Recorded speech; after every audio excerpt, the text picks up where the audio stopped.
श्री निम्बार्क श्री हरिवास। आचार्य चरण बता रहे हैं कि आपको यदि निकुंज की प्राप्ति की लालसा है तो आपको किस तरीके से चल के निकुंज में पहुंचना है।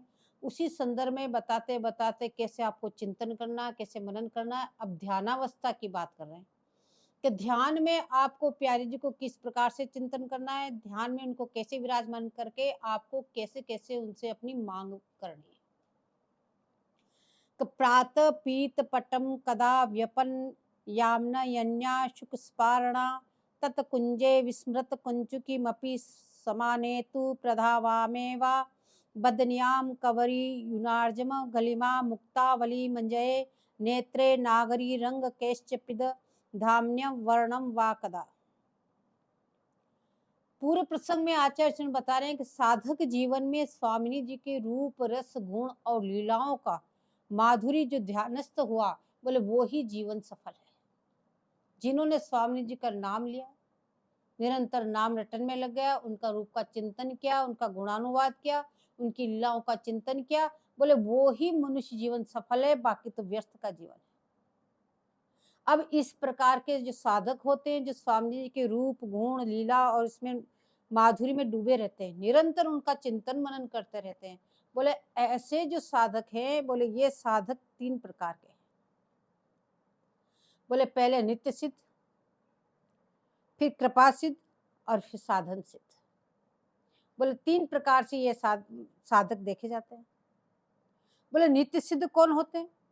बोले नित्य सिद्ध वो है जो निकुंज में सखी के रूप में विराजमान है, लेकिन स्वामी जी ने उनको आज्ञा प्रदान की जगत के जीवों के कल्याण हेतु, तो बोले तुम वहां जाओ और जगत के जीवों को उद्धार करके यहाँ ले आओ। तो आचार्य चरण स्वामी जी की आज्ञा से युगल उपासना का मार्ग का दान देने के लिए आचार्य रूप से आकर यहाँ प्रकट होते हैं। और उनका जो विग्रह है वो लीला विग्रह है, इसलिए वो भी सदानंद स्वरूप है। क्योंकि उन निकुंज से प्यारी जी की आज्ञा से मात्र प्यारी जी की आज्ञा का पालन करने के लिए आके प्रकट हुए हैं। तो उनका जो मंगल विग्रह है वो भी लीला विग्रह ही है। जैसे ठाकुर जी प्रकट होते हैं तो उनके लीला विग्रह होते हैं, बोले ऐसे ही बोले वो आचार्य की लीला विग्रह है। तो उनके अंदर प्रपंच की कोई गंध भी नहीं होती।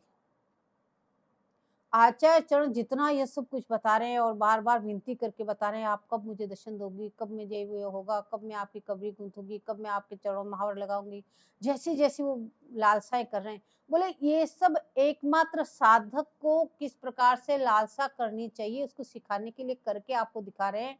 न तो आचार्य चरण तो नित्य सिद्ध वपू हैं, वो तो वहीं से आए और वही और निरंतर उसमें लगे हुए हैं।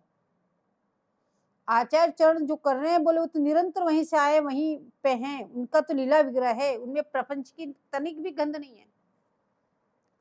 बोले जैसे लाल ललना की लीला विग्रह है, बोले ऐसे इनका लीला विग्रह है।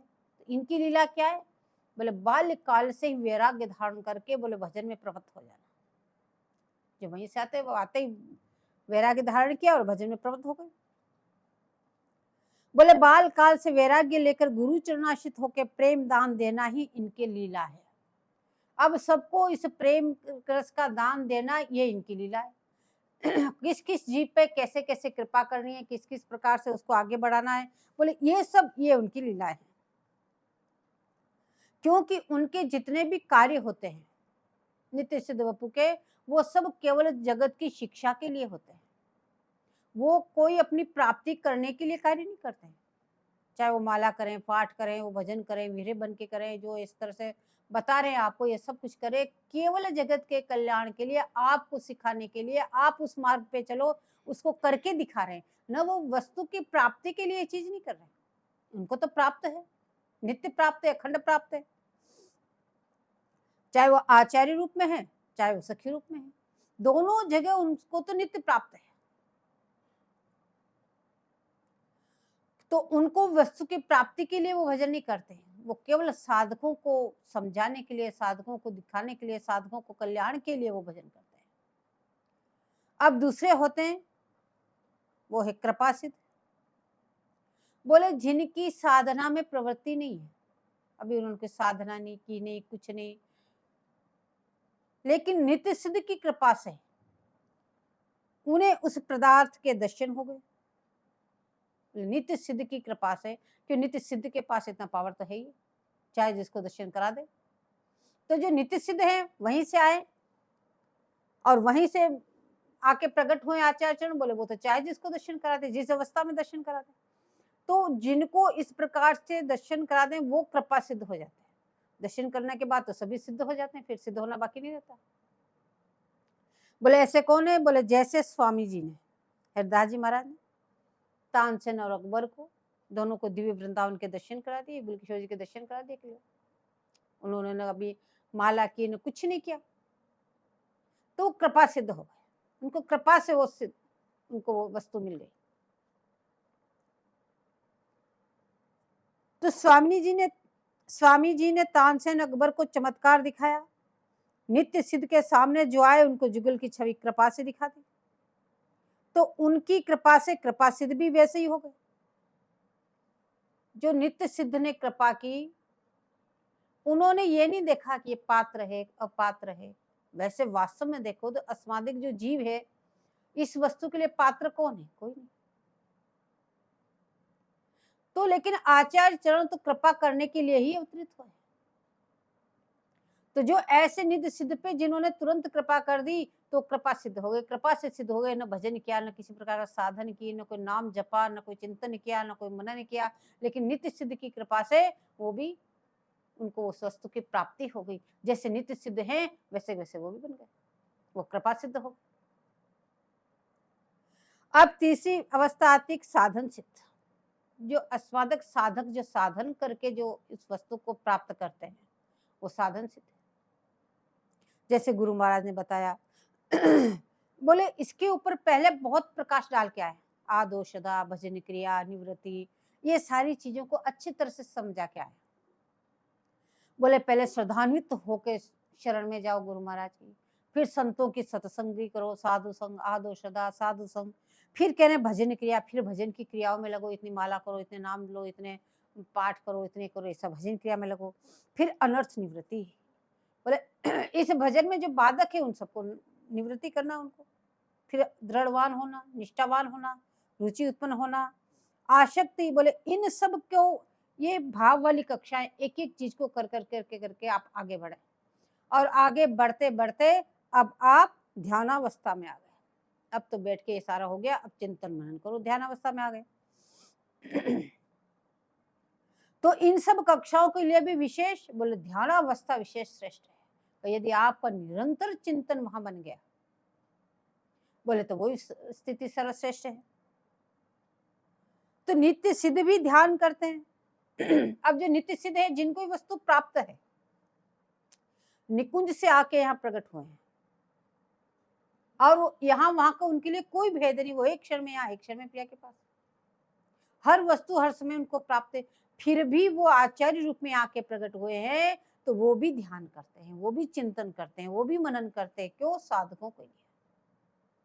यदि गुरु जी नहीं करेंगे तो चला जी, तो फिर वो 1 मिनट भी नहीं करेगा। इसलिए उनको उसमें लगाने के लिए, बोले वो भी ध्यान करते हैं। तो ध्यान करते उस समय वो अपने आप को विरही समझते हैं, वो ध्यान कर रहे हैं या चिंतन कर रहे हैं, तो स्वाभाविक विरह दशा उदय होना।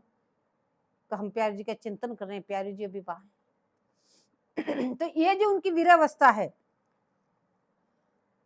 ये वीरावस्था, उनको वियोग होने पर उनका ध्यान होता है, उनका विरह का अनुभव करते हैं। अब जब ये वीरावस्था होती है, जब ध्यान करते हैं, चिंतन करते हैं, तो उनको अनुभव होता है कि हम इसमें निकुंज में नहीं, तब उनको फिर वियोग होता है, फिर उनको विरह उदय होता है। तो विरह किसको होगा? जो वस्तु किसने देखी, तो उसी के लिए तो कोई तड़पेगा, उसी के लिए तो विरह होगा। तो देखी हुई वस्तु का वियोग होने पर इसका ध्यान होता है। आचार्य चरण तो वहीं से सब कुछ सेवा करते हुए आए हैं, इसलिए एक एक सेवा को पुनः मांग रहे हैं कि मैं ऐसा कब करूंगी, मैं ऐसा कब करूं। वैसे आचार्य भी सब लहर में जैसे जैसे तरंग आती है, वैसे वैसे विरह लीला आदि गाते हैं। जय जो तरंग उठी लीला का गुणगान करते करते, जो जो उनके अंदर तरंग आई, बोले उसी का गुणगान करने लगे। कभी प्रकट प्रकाश करने लगे, तो कभी नित्य निकुंजिका करने लगे। तो जैसी जैसी उनके अंदर लहर उठी, बोले ऐसे ऐसे आचार्य उनका लीला का गुणानुवाद करने लगे। क्यों?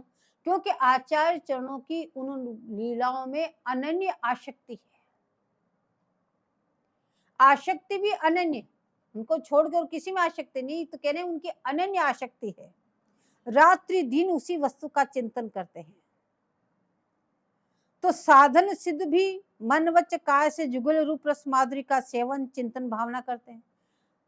जो नित्य सिद्ध है वो भी यही करते हैं, जो कृपा सिद्ध है वो भी यही करते हैं, जो साधन सिद्ध है वो भी यही करते हैं। वो साधन करते करते चिंतन तक पहुंचे, अब वो भी इसी चिंतन कर रहे हैं, वो भी ऐसी भावना कर रहे हैं। इसलिए आचार्य चिंतन करते हुए, उनको भावना करते हुए तुम्हें कैसे पिया जी से बात करनी है, कैसे पिया जी से बोलना है, कैसे तुम्हें सेवा मांगनी है, वो सब चीजें स्वयं कर करके आपको सिखा रहे हैं।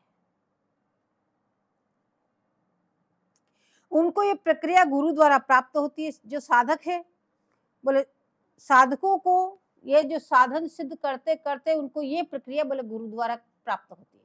गुरु महाराज जी उसको स्वरूप का दान करते हैं, उनको सेवा देते हैं, और उनका नाम देते हैं, और वो ही उनको सेवाएं सिखाते हैं। इससे क्रमशः बोले अनर्थ निवृत्ति होती होती वचन द्वारा गुणगान करने से वाणी विकार भी नष्ट हो जाते हैं। बोले अब साधन जो कर रहे हैं आप, निरंतर नाम जप रहे हैं, निरंतर नाम जप रहे हैं, उसको अवकाश ही दे रहे हैं अन्य किसी चर्चा के लिए, तो कह रहे हैं ऐसे वचन द्वारा निरंतर उनका गान करते करते करते आपके वाणी के जितने प्रकार के विकार हैं, विकार क्या, जो असत वार्ताएं हैं, बोले वो सारी नष्ट हो जाएंगी। ये सारी वाणी के विकार नष्ट हो जाएंगे।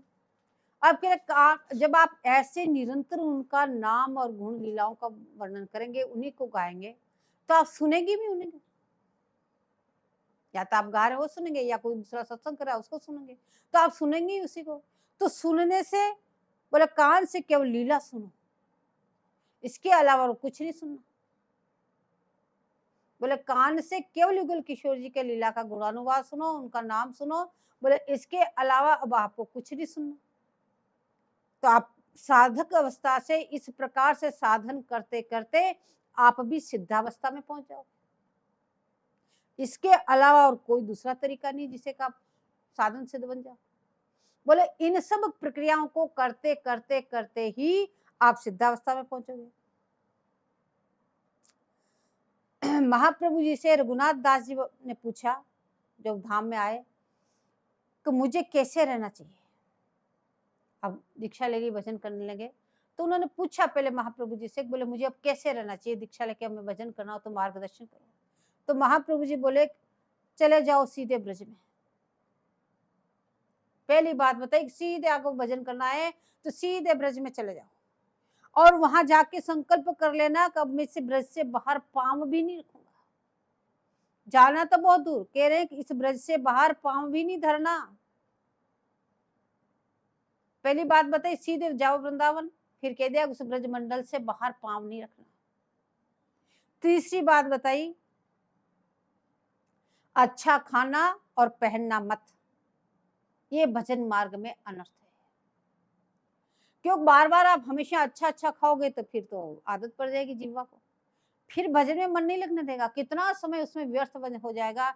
आज क्या बनाएं, क्या खाएं, कहाँ से व्यवस्था करें, आज तो कुछ ये नहीं मिला, आज तो रोटी सब्जी से क्या पेट भरता है, क्या ये, क्यों प्रसाद बुद्धि नहीं रहेगी। तो कह रहे अच्छा खाने और अच्छा पहनना भी नहीं।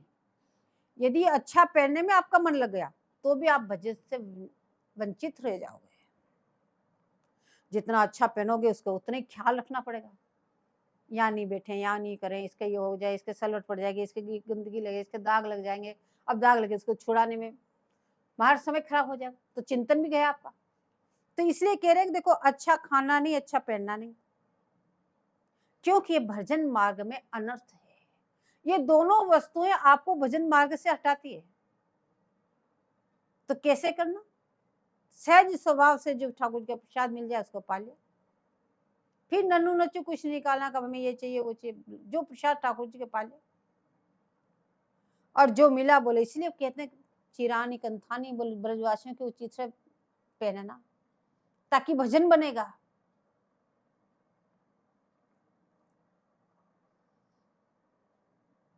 जिन्होंने रंगनाथ जी का मंदिर बनाया, तो ये जो रथ निकलता है, तो रथ जो सबसे पहले वही खींचते हैं, उसमें वो थे विद्यमान, उस समय की बात है। एक बार उनको किसी ने लाके बहुत सुंदर वस्त्र दे दिए रथ के समय, उन्होंने वो पहन लिया और वो क्या करते साष्टांग प्रणाम करके फिर ठाकुर जी की पूजा करके फिर रथ खींचते। अब उसी समय बरसात आ गई। अब आज भी ये स्थिति, तो उसमें तो और कितना वो रजत सब वो मिलके गोल बन गया। अब उन्होंने सोचा कि इनको पहन के अगर मैं साष्टांग प्रणाम करूंगा तो ये सब खराब हो जाएगा। तब उन्होंने सिर झुका के यूं कर लिया, हो गया भजन में बाधा। अब रथ खींचे तो खींचे नहीं, चले नहीं। तुरंत ध्यान आया, अरे आज मैंने ऐसा क्यों किया? बोले इन कपड़ों की वजह से। सबके सामने देखते देखते फाड़ के फेंक दिया। बोले ये अनर्थ हो गया इससे, ये अनर्थ की जड़ तो यही है। तो महाप्रभु जी कह रहे हैं अच्छा खाना नहीं, अच्छा पहनना मत, क्योंकि भजन मार्ग में अनर्थ है, ये बाधक है। बोले ऐसा करने से क्या होता है? मान लो अच्छा है, खूब खाओ, खूब पियो, खूब भोज करो, उससे क्या फर्क पड़ रहा है? तो कह रहे हैं अगर ऐसा करोगे तो आपका विषयों का चिंतन होगा, युगल किशोर जी का चिंतन न होके आपका विषय चिंतन बन जाएगा। और वहां जाकर के बोले ग्राम कथा न तो कहना न सुनना। बोले याद भी नहीं करना हम कहाँ के थे। ग्राम कथा न तो कहना न सुनना, न किसी से वहां की चर्चा सुननी, न तुमसे हम अपने मुंह से कहीं से कहना, सांसारिक कोई वार्तालाप वहां जाके नहीं होना चाहिए। बोले निरंतर युगल किशोर जी का भजन ध्यान करो। और बोले कथा भी सुनना, लेकिन सावधान होके सुनना। बहिरंग वृत्ति कराने कथा नहीं सुनना और न कहना। जो युगल किशोर जी के चिंतन से मन हटा दे, जो युगल किशोर जी का चिंतन छुड़ा दे, जिस रस के अपन उपास्य हैं उस रस से अपना मुंह मुड़ जाए, या वो उस समय उस रस की अगर वो कथा नहीं, तो कह रहे न तो ऐसी कथा सुनना न कहना, कहना भी मत। कहोगे तो भी चिंतन छूटेगा। मान लो कहना कि मतलब कोई आ गया आगुन तक, उसको उस विषय की चर्चा चाहिए, पूछ लिया, आप करने बैठ गए चर्चा, तो भी आपका समय तो व्यर्थ गया ना। उसको समझाने के लिए, उसको जो अपने युगल किशोर से या धाम से जो अपना संबंधित नहीं रखती, बोले वो चर्चाएं हम क्यों करें? तो कह रहे हैं कि उसकी बहिरंग वृत्ति कराने वाली कथा नहीं सुनना और न कहना,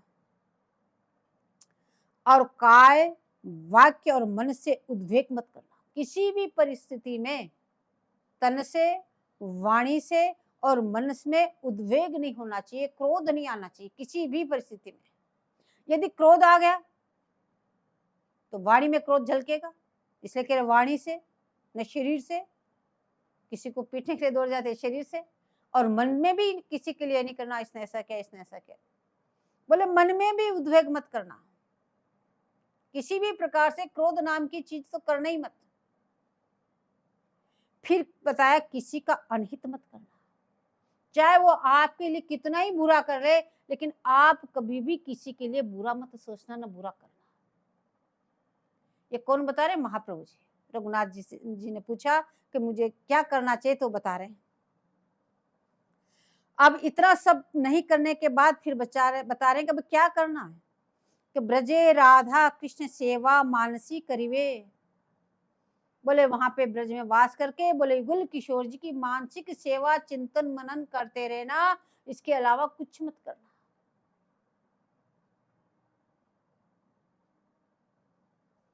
बोले इससे एक बार की अनुकूलता और निष्किंचन को विशेष वस्तु जुटाने की जरूरत नहीं पड़ेगी। बोले एक बार आप इस प्रकार से मार्ग पे चल गए तो हर समय आपके साथ अनुकूलता रूपी समय रहेगा। आपको निष्किंचन होके रहेंगे, खूब भजन करेंगे, किन्हीं विशेष वस्तुओं को जुटाने की आपको जरूरत ही नहीं पड़ेगी। नहीं तो अच्छा पहनोगे, अच्छा खाओगे, ऐसे ऐसे रहोगे, तो सब सामग्री को जुटाना भी तो आपको पड़ेगा। कौन लाएगा आपके लिए? बोले व्यर्थ का समय बर्बाद नहीं होगा। और आप निष्किंचन होके वृंदावन में भजन करने जा रहे हो, तो वस्तु आएगी कहां से? यदि आपको अच्छा खाना चाहिए, अच्छा पहनना चाहिए, अच्छे से अच्छे हर चीज चाहिए, तो ये वस्तु कहां से आएगी? बोले किसी के आगे मांगोगे जब भी तो आएगी ना, किसी से कहोगे हमें ये चाहिए, ये चाहिए, जब भी तो आएगी। तो कह रहे हैं कि मांगने से बढ़कर कोई वस्तु बुरी नहीं है संसार में।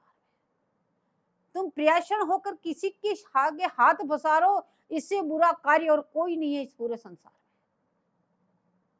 क्योंकि मांगने से बढ़कर कोई वस्तु बुरी नहीं है। बोले ये तो वैराग्यवान होके रह रहे हैं उनके लिए, मान लो कोई ग्रस्त जीवन यापन करके भजन करे तो उसके लिए क्या गया है, तो कह रहे हैं कि जिस ग्रस्त के पास जो कुछ है वो सब प्रभु और संत सेवा में लगा ले, वो भी जीवन में ऐसे व्यतीत करे, न अच्छा खाए न पिए न अच्छा इस तरह से अच्छे नहीं, बोले जो भी कुछ है आपके पास बोले ठाकुर सेवा में लगाओ और संतों की सेवा में लगाओ। अब आप शरणागति हो गए ठाकुर जी की, उसके बाद में आपका पैसा या आपका जो भी वस्तु बोले सांसारिक कार्यों में नहीं लगनी चाहिए, क्यों, अब वो आपका नहीं है। पूर्ण शरणागति का अर्थ आपके पास जो भी कुछ है वो सब प्रिया जी का हो चुका है, तो प्रिया जी की संपत्ति का दुरुपयोग नहीं करना चाहिए।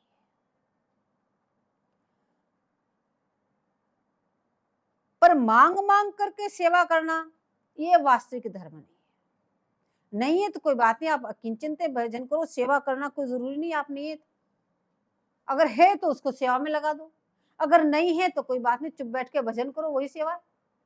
लेकिन नहीं हम तो सेवा करेंगे इसलिए सब जगह से मांग मांग के इतना इकट्ठा करो फिर इतना सेवा करो, बोले ये इसका ये सेवा का धर्म नहीं कहता कि आप सबसे मांग मांग के पूंजी इकट्ठी करो फिर हम सेवा कर रहे हैं, बोले इसका अर्थ, इसका नाम सेवा नहीं है, ये सेवा करना वास्तविक धर्म नहीं है।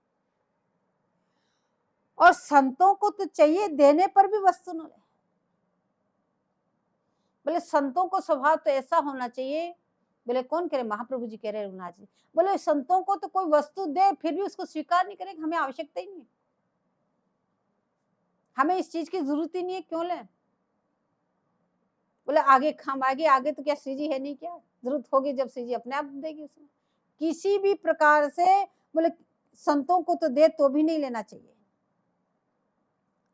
यदि इस प्रकार से तुम वहां रहे और तुम्हारा मन यदि प्रिया चरण में अटक जाए तो कहना ही क्या, महाप्रभु जी कह रहे अगर इस प्रकार से तुम वहां रहोगे और ऐसे रहते रहते आप चिंतन मनन करोगे तो फिर आपका मन प्रिया चरणों में अटकेगा, बोले ऐसा मन अटक गया अगर प्रिया चरणों में तो फिर तो कहना ही क्या, सब कुछ प्राप्त कर लिया।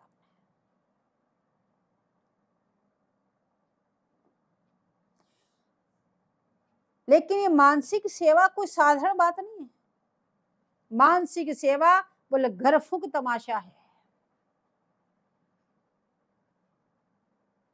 बोले धन रहते मानसिक सेवा वित्तशाडम दोष है। यदि धन है आपके पास, पैसा है, नहीं पैसा तो संसार में खर्च करेंगे, हम तो बस मानसिक सेवा ही करेंगे, प्रगट सेवा के लिए कुछ नहीं है, न संतों के लिए और न उनके लिए, तो कह रहे हैं कि ये भी शाठ्यम दोष है, ये तो शठ आ जाएगा, ये तो दोष आ जाएगा। धन है तो अवश्य भगवत और भागवत सेवा में लगाओ, लेकिन साथ साथ में मानसिक सेवा भी करो, बोले तीनों चीज एक साथ चलनी चाहिए, ठाकुर की सेवा भी खूब लाड़ प्यार से करो, संतों को भी खूब लाड़ लड़ाओ यदि धन है तो, और मानसिक चिंतन भी निरंतर करते रहो। और नहीं है आपके पास धन, ऐसी व्यवस्था नहीं है, भाई सब एक समान नहीं होते, किसके पास बहुत धन, किसके पास सीमित, किसके पास बिल्कुल नहीं, तो कह रहे कोई बात नहीं है, लेकिन मांग मांग के हम सेवा करेंगे, मांग मांग के हम गुरु उत्सव करेंगे, मांग मांग के हम आचार्य उत्सव करेंगे, यहाँ पे कह रहे बिल्कुल नहीं करना है, बोले इसका नाम सेवा है ही नहीं।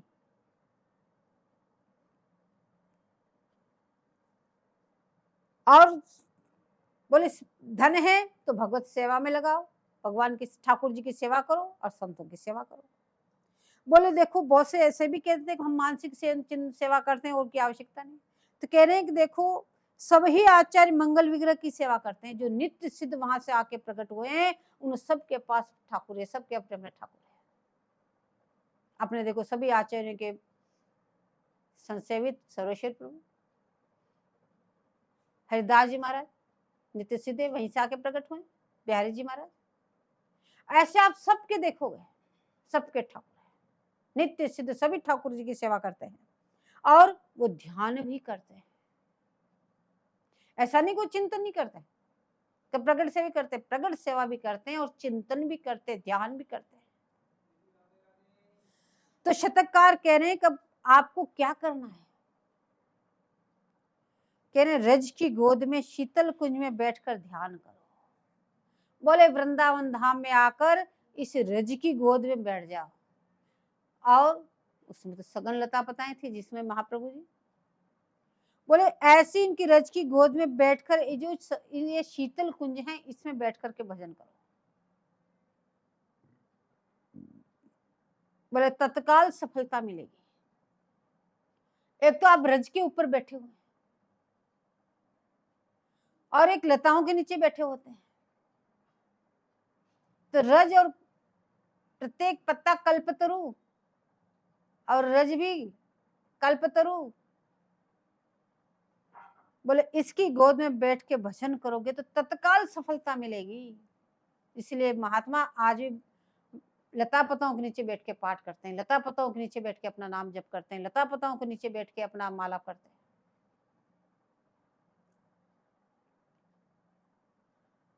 लेकिन एकांत में बैठना भी कठिन है। कहते एकांत में जाके बैठ जाओ। एकांत में कौन बैठ सकता है?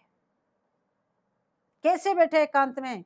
तो कह रहे जब तक प्रिया हृदय में उदय न हो तब तक स्वाद नहीं मिलता, और स्वाद नहीं मिले जब तक तो वो बैठा बैठा उब जाएगा, तो उसका ध्यान भी नहीं जपता। और जैसे ही प्रिया हृदय में उदय होगी तैसे ध्यान लगने लग जाएगा। बोले तो ये जो ग्रंथ हैं, बोले इसमें प्रार्थना प्रधान ग्रंथ हैं। हर क्षण प्रार्थना कर रहे हैं, हे प्यारे जी आप हमारे ऐसे चिंतन में आ जाओ, आप हमें ऐसे दर्शन कर लो, दे दो, आपकी मृदुता का हमें ऐसे अनुभव करा दो। एक बार करा दो बोले फिर तो अपने आप ही ध्यान हो जाएगा। बोले इसीलिए कह रहे हैं जैसे आप सेवा करते हैं रोज उठ के ठाकुर जी का, रोज उठ के आप नाम जप करते हैं, आप मंत्र का जप करते हैं, आप वाणी जी का पाठ करते हैं, बोले ठीक उसी प्रकार से बोले रात्रि दिन लालसा में प्रार्थना भी करते रहना ये साधक का कर्तव्य है। बोले रात्रि दिन नहीं कर सको तो कम से कम 24 घंटे में थोड़ा समय निकालो, अपने ठाकुर जी के सामने बैठ के रो लो। आप कब मिलोगे, कब दर्शन दोगे? अगर सच में विरह नहीं है और सच में उनके लिए प्रीति नहीं उदय हो रही है और रोना नहीं आ रहा, तो कहने झूठ मूठ का ही रो, झूठ मूठ का रोते रोते रोते एक दिन सच्ची प्रीति उदय हो जाएगी, और जिस दिन सच्चे हृदय से रो दे उसी दिन स्वामी जी आपको दिख जाएगी। तो ये भी कर्तव्य है कि रात्रि दिन बोले जब तो करते हैं, सब कुछ करते हैं, लेकिन उनसे लालसा में प्रार्थना, आप कब मिलोगी, कब दर्शन दोगी, कब मैं आपके ये सेवा प्रदान करूंगी, हे स्वामी जी कब मुझे आप अंगीकार करोगी। ये लालसामय प्रार्थना भी साधक का एक सेवा का अंग है, इसको भी निश्चित हमेशा करना चाहिए। बोले महावाणी जी में भी पूरा सहसुख कितनी लालसा प्रदान है, कितनी लालसाएं करते हैं। लाल जी भी लालसा करते हैं, सखियां भी लालसा करती हैं। क्या उनको सेवा प्राप्त नहीं है? सब कुछ प्राप्त होते हुए भी लालसा तो उतनी तीव्र से तीव्र बढ़ती ही रहनी चाहिए, क्योंकि संकल्प ही कल्पद्रुम है। यदि लालसा ही नहीं है, आपने उनके प्राप्ति की अभी संकल्प ही नहीं किया, उनका आपने तड़फन ही नहीं है, उनसे प्रार्थना ही नहीं कर रहे हैं, उनसे रो ही नहीं रहे, तो बोले फिर वो कैसे मिलेंगे? यदि आप इस प्रकार से लालसा करेंगे तो युगल उपासना की लालसा बोले इस वृंदावन धाम में तो अवश्य पूरी होगी। यदि आपकी निरंतर ऐसी हृदय में लालसा रही तो वृंदावन धाम में बोले अवश्य आपकी लालसा पूरी होगी। तो लालसा विहीन, अगर लालसा विहीन आपका हृदय है, कोई लालसा ही नहीं, प्यारी जी जब मिलेगी तो मिल जाएगी, उनकी इच्छा, हमको तो जैसे गुरु महाराज ने बताया ऐसे करते जा रहे हैं। यदि लालसा शून्य हुआ आपका हृदय, हृदय में लालसा नहीं उठी, तो कह रहे हैं कि लालसा विहीन अंतःकरण तो भूत प्राय है। वो चढ़ ऊपर कभी इधर गया भटका, कभी इधर भटका। बोले लालसा विहीन मन भूत के समान हो जाएगा, एक जगह टिक नहीं सकता।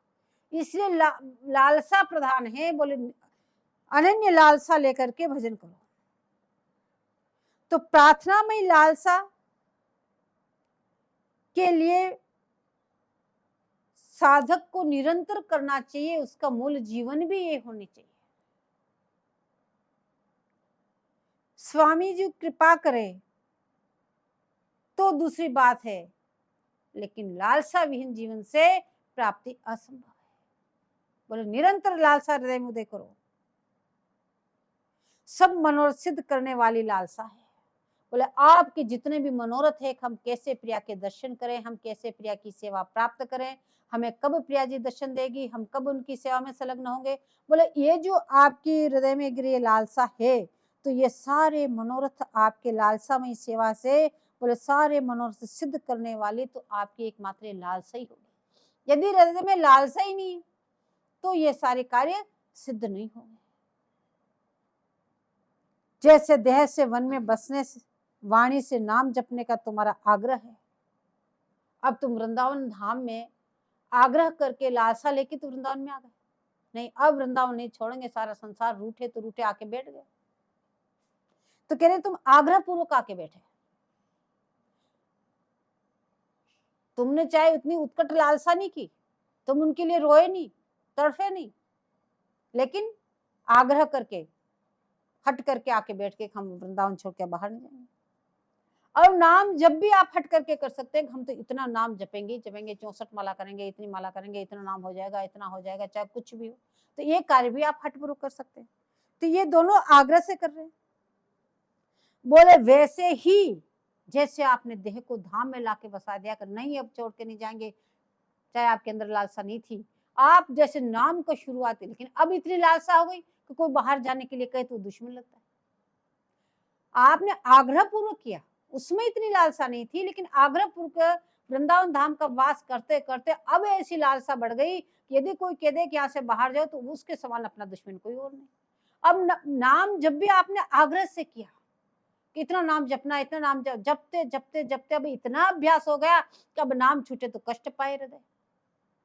बोले कह रहे ठीक उसी प्रकार से बोले तुम्हारा आग्रह है तो मन में भी लालसा भी इसी प्रकार आग्रह से मन में लालसा, आपको बोले अभी चाहना नहीं है, लेकिन आग्रह पूर्वक उस लालसा को मन से बार बार प्रार्थना करो, हे स्वामी जी आप मुझे कब दर्शन दोगे, कब ये करोगे। तो जैसे अभी आपका सही वृंदावन वास हो गया, जैसे आपका अखंड नाम चलने लगा, ऐसे आपकी अखंड नित्य लालसा में जीवन हो जाएगा। बोले लालसाएं दो प्रकार की होती है, एक तो ठंडे प्राण की लालसा और एक गर्म प्राण की लालसा। लालसा भी दो प्रकार से की जाती है।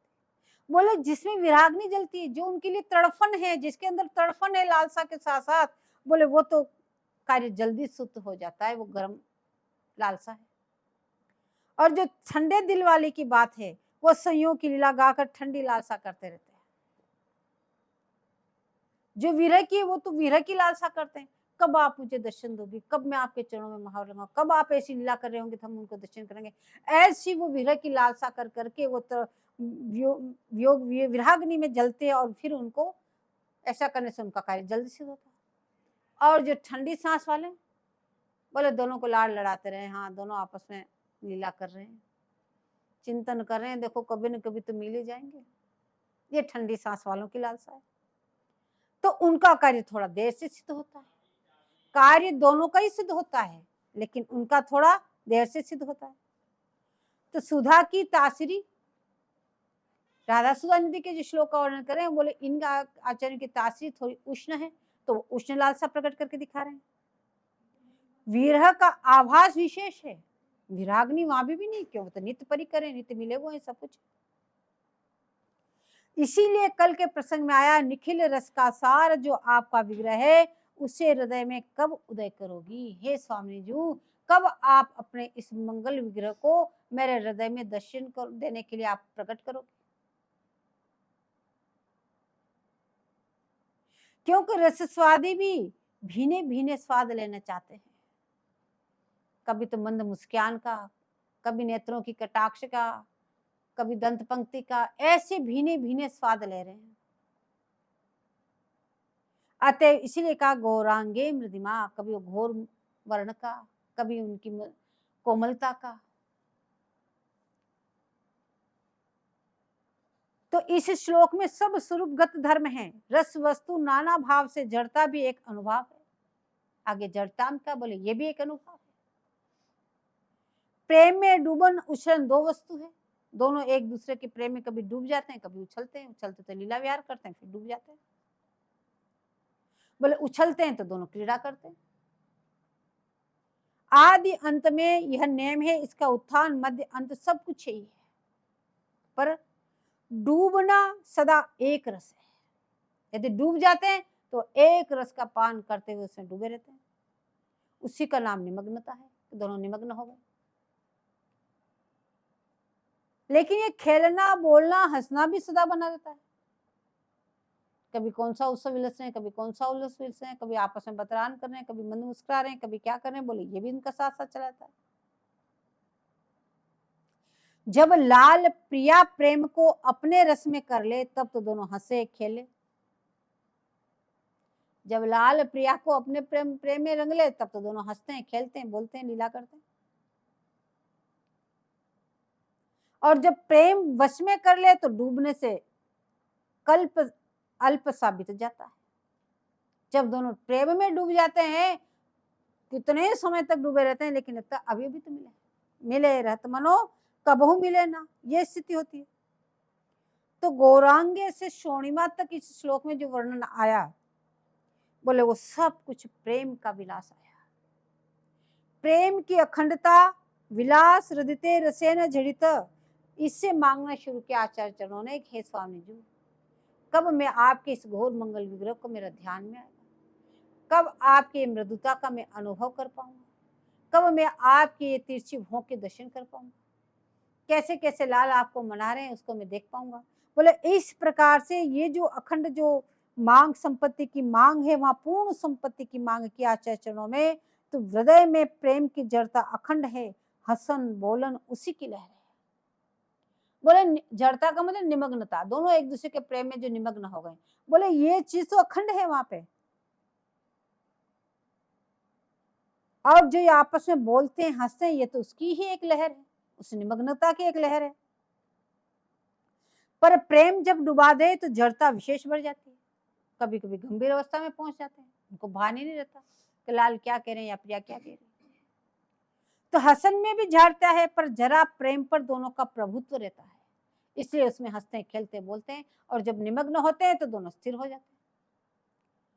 तो दोनों विलास विलस रहे हैं। जब दोनों विलास विलसते हैं तो बोले उसमें जड़ता की आवश्यकता ही नहीं, उसमें तो दोनों सचेत अवस्था में है। पर जब प्रेम उदय हो तो दोनों को ही डुबा देता है। इसलिए आचार्य चरण कह रहे अंके स्थिते, अंक में स्थित होते हुए भी बोले स्वामी जी हा मोहनेति, हा मोहनेति कर देती है। क्यों? वो इतनी निमग्नता है। तो ये सब क्या, ये जड़िमा का निमग्नता का स्वरूप है, निमग्न हो गए दोनों। संयोगी पूर्ण स्थिति है, अलग नहीं है,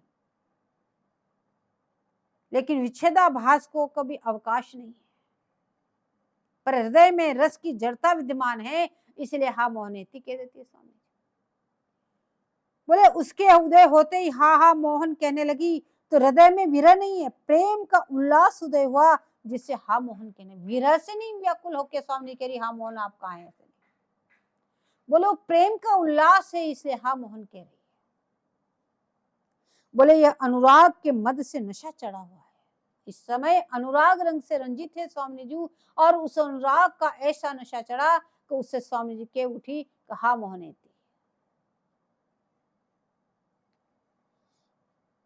प्रिया रस की जड़िमा है, किंकरी जतन करके भी सचेत नहीं कर पाती। बोले ऐसी निमग्नावस्था में स्वामी जी जब होती है तो सखियां बहुत कुछ प्रयास करती है, लेकिन वो स्वामी जी को सचेत नहीं कर पाती। तो उस समय लाल ने आकर के सचेत किया, दोनों हाथों से नेत्र मूंद करके, और स्वामी जी को सचेत कर दिया। कल के प्रसंग में आया, तो इसलिए सखियां कह रहे उस निकुंजस्थ श्याम मणि की जय हो, जय हो, जय हो। बोले जिन्होंने हमारे स्वामी जी को सचेतावस्था में लिया है। बोले श्याम अंक में है, स्वामी जी कोई दूर नहीं है, लाल जी के अंक में विराजमान है, पर जड़िमा कहां से आई, इसे कोई संभाल नहीं सका। ऐसी निमग्नता कहां से आ गई जिसको कोई संभाल नहीं सका। तो आचार्य चरण कहते हैं कि आपके प्रेम उल्लास की लहर है, आपकी इस लहर को भला कौन संभाले। तो अब विनती करें आचार्य चरण, हे स्वामी जी, यह आपके प्रेम उल्लास की जो लहर है मेरे हृदय में कब उदय करोगे, कब मैं इसके दर्शन करूंगा।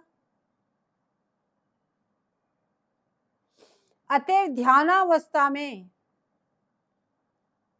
बोले ये संपत्ति देखना चाहते हैं। क्यों? क्योंकि सेवा समय ये भाव आना कठिन है। जब सेवा में लगे रहते हैं तो उस समय तो ऐसी भावना नहीं कर सकते हैं। जब तो स्वामी जी का आप श्रृंगार कराएं तो श्रृंगार में आपका चित्त है, भोग आरोगे नहीं तो भोग में आपका चित्त है, वन विहार करा रहे हो तो वन विहार में आपका चित्त है। तो कह रहे हैं उस समय जब सेवा में लगे रहते हैं उसमें तो ये भावना नहीं हो सकती। तो फिर एकांत में बैठकर ध्यानावस्था में इस चीज का ध्यान करते हुए बोले स्वामी जी से इन चीजों की मांग कर रहे हैं, ये ध्यानावस्था में ही हो सकती है, इसलिए आचार्य ने ध्यानावस्था को मांगा।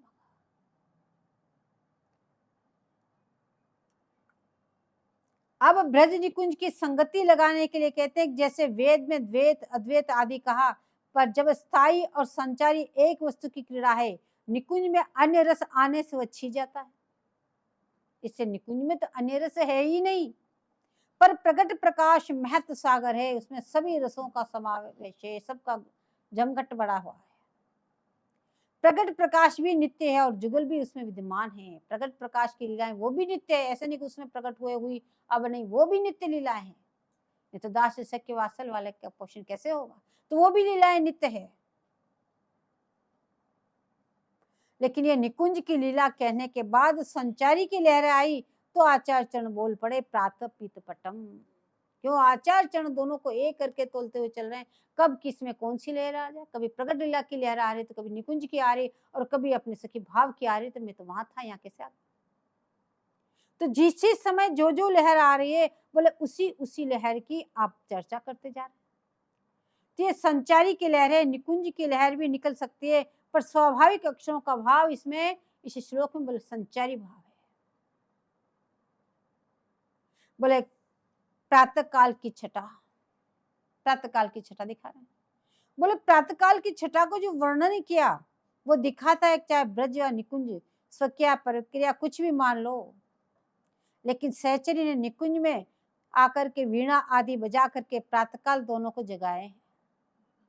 बोले तुम अपने रस का पान करो, प्रातःकाल सहचरी ने आके वीणा का गायन बजा करके बोले गुल किशोर जी को जगा के विराजमान किए। पर यह रीति आभासित रास्ता है, यद्यपि मर्यादा बाजा आदि बजाकर उठाने की है, पर स्वच्छंद लीला भी है, जगाने आदि की रीति स्वक्रिया में भी है, निकुंज की सी है। सभी किंकरी जगावे और सम उठे, वहां पराधीनता नहीं है, रोज रोज किंकरी जगाएगी जब भी उठेंगे। कभी कभी किंकरी जगाए, कभी कभी सम भी उठे, कि परम स्वतंत्र है, जैसी मर्जी वैसी करें।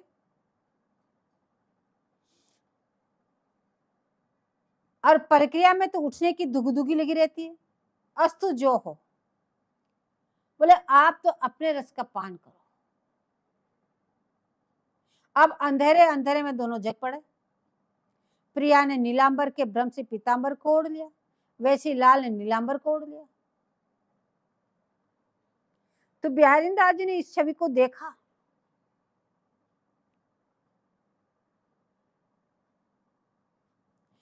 तो कहने लगे कि जागत जाने क्यों मन माने।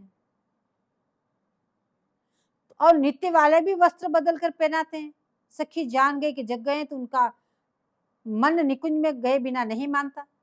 तो यहाँ जुगल शम उठे हैं। कभी धूप निकल आती है तो उठ के बैठ के विराजमान हो जाते हैं, कभी सखी पहले ही आके जगा देती है। तो एक सखी बोली कि मैं जान गई कि वे जग गए हैं। बोले तू कैसे जान गई कि वो जग गए? आज दोनों अंदर जग के विराजमान है, तुझे कैसे पता? तो कह रही जगरत जुरन किशोर किशोरी बड़े भोरते बत बता तो न मानी। बोले दोनों की बात सुनकर के मैं अनुमान लगा रही हूँ, दोनों बात कर रहे हैं, झगड़ रहे हैं और दोनों जग गए हैं। झगड़ा किस बात का है? दोनों काय को झगड़ रहे हैं जग के? तो कह रहे हैं ओढ़े उलटी बसन संभ्रम निसी पलटी लेत पहचाने। अब धूप आ गई है तो दोनों ने एक दूसरे के वस्त्र आभूषण धारण कर लिए, लेकिन जगते ही और जैसे धूप में पता चला तो पहचान लिए कि ये तो मेरा आपने पहन लिया, मेरा आपने कह। तो दोनों ऐसे आप बात कर रहे हैं कि ये मेरा है, ये मेरा है, ये पीत पट आप ले, नील पट मुझे लो। तो पहले तो अलसा हुए नेत्रों से वो कहने लगे मेरा, तो वो कहने लगे नहीं ये तो मेरा ही है, ऐसे आपस में करने लगे।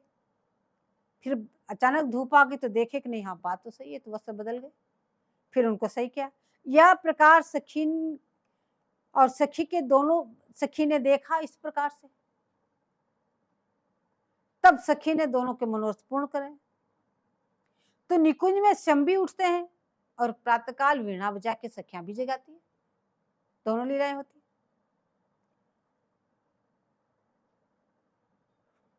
तो सवेरा हो गया, तब दोनों को भ्रम मिटाने के लिए सहचर इनकी विनिमय करने की इच्छा करती है। तो आचार्य चंद कह रहे हैं कि इनका वस्त्र इनको और इनका मैं इनको कब दिखाऊंगी, मैं कब कहूंगी कि हे स्वामी जी ये तो पीताम्बर है, कब कहूंगी लाल जी को ये तो नीलांबर है, कैसे उलट पुलट हो गया। बोले ये बात मैं कब इनको पकड़ के दिखाऊंगी कि आपने नीलांबर कैसे ओढ़ लिया। और कभी कभी निकुंज से चले, जिस निकुंज में शयन कर रहे थे और निकल के चले, तो प्रिया जी ने आके कान में कहा सखी मेरी कंचुकी तो वहीं रह गई, तो मैं दौड़ी दौड़ी जाकर के कंचुकी लेके आऊंगी। बोले ऐसा दिन कब होगा, हे स्वामी जी आप कब मुझे ऐसी आज्ञा प्रदान करोगे। और स्नान कुंज में जब होंगे तो आपकी बैनी खोल के जो कवरी बिखरी हुई होगी उसको मैं कब संभालूंगी। बोले ऐसा दिन कभी होगा, विगलित तो मोतिन की लड़कों को मैं कब संवारूंगी। श्रृंगार से पहले अंजन कब मैं ठीक करूंगी, अंजन की रेख को मैं कब ठीक करूंगी आपकी श्रृंगार से पहले। बोले वर्ण मानो सुरुत सागर की रत्न है, वर्ण को जो संबोधित किया, बोले क्या है, सुरत सागर के रत्नों का वर्णन कर रही है। उन रत्नों को छिपाने के लिए सखी कस्तूरी चंदन से ढकती है। प्रेम रंगी वस्तु है, इसे लाल प्रिया हितली सब छिपाना चाहती है।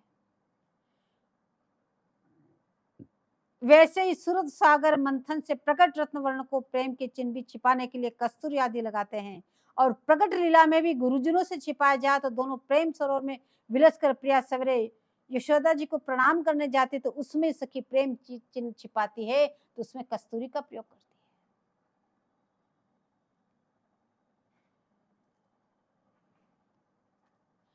बोले ये श्लोक सभी में लगता है, उस समय सखी प्रेम चिन्ह छिपाती है, पर कहने परिकिया वाले भी अपना अर्थ लगा लें, लेकिन यहाँ पे वर्णन नहीं कर रहे। बोले क्यों कि जैसी अपने अपने रस रीति है उसी में निकल के चलो, अपना रस को देखो और आचार्य के वचन को उसी रीति से रंग लो जैसे अपना रस है। हमारे आचार्य जो आचार्य कह रहे हैं वो इसी बात को कह रहे हैं। तो क्या कह रहे हैं आचार्य चरण को, बोले श्यामा श्याम सहज उठ बैठे अरस परस दो करत श्रृंगार, उन पहरी वाकी मोतिन माला उन पहरियो वाको नवसर हार, लटपट पेच संवारत श्यामा अलक संवारत नंद कुमार, श्री भट युगल किशोर की जोरी मेरे ही आंगन करते विहार। बोले रसावेश में ठाकुर उल्टे पलटे सब कुछ कर लेते हैं, क्यों ऐसी निमग्नता है, उनको पता ही नहीं रहता। उन पैरी वाकी मोतिन माला उन पैरियों वाको सब उलट पुलट सब कुछ कर लेते हैं रसावेश। और किंकरी जब देखती तो जाके संभारती, फिर यथावत व्यवस्थित करती, क्योंकि चारों प्रकार के रस ममता रूप से किंकरी में सदा विराजते हैं। किंकरी में चारों रस विद्यमान है। दासी भाव से तो निरंतर सेवा में रहती है, जब कहती है और सुनती है तो उसमें सख्य भाव से कहती है। पूछती स्वामी जी से आपकी ये चीज किसने चुरा ली, ये आपने किसके कर लिया, ये श्रृंगार यहाँ पे किसने कर लिया। बोले उसमें उनका सख्य भाव होता है, उस तरह से स्वामी जी से पूछती है और उसे रसोदय होता है। जब भोजन वस्त्र दान करे तब वात्सल्य होता है, वो भोजन और आरोग्य और आरोग्य ये आरोग्य यार। बोले वो कितने वात्सल्य होता है, बोले जीव इतना वात्सल्य होता है सखियों में, बोले जिस पर 100 माताओं का प्रेम को न्यौछावर कर दो। बोले श्रृंगार में रास के समय किंकरी प्रियालाल को जितना चाहती है, बोले कोक कला नाच गान दोनों किंकरी सिखावे, सब कुछ शिक्षण बोले सीखी करती है। तो लाल कहीं गए हैं प्रिया अकेली है, तास में सखी सखी भाव से बोली कि मोहन लाल के रसमाती। बोले इस पद का पहले वर्णन करके आए, तो कह रहे तू ब्रज की खांटी भाषा है। बोले एक महानुभाव को गिरिराज में ठाकुर जी के दर्शन हो गए,